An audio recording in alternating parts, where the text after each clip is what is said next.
কোনো একটা বুলেট এসে আমার বুকটা হয়তো বিদ্ধ করে দিয়েছে এবং সেই মিছিলে আমি হাসতে হাসতে আমি শহীদ হয়ে গেছি।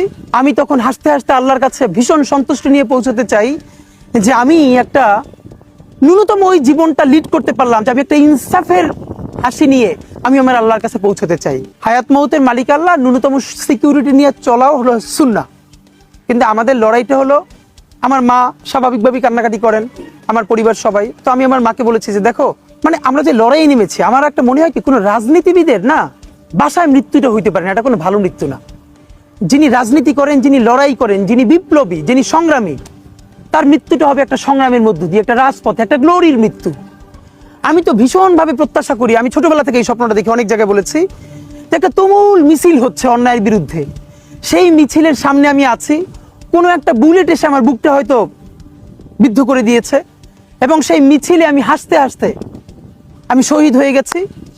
এবং সবাই যখন মৃত্যুটাকে ভীষণ ভয় পায়, আমি তখন হাসতে হাসতে আল্লাহর কাছে ভীষণ সন্তুষ্টি নিয়ে পৌঁছতে চাই যে আমি একটা ন্যূনতম ওই জীবনটা লিড করতে পারলাম, যে আমি একটা ইনসাফের হাসি নিয়ে আমি আমার আল্লাহর কাছে পৌঁছতে চাই।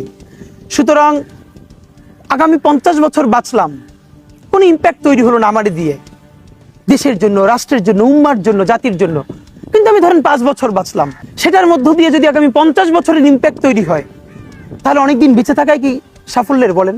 শহীদ প্রেসিডেন্ট জিয়াউর রহমান কয়টা দিন বেঁচেছেন, কিন্তু ভাবেন আজকে পর্যন্ত উনি আমার অনুপ্রেরণা।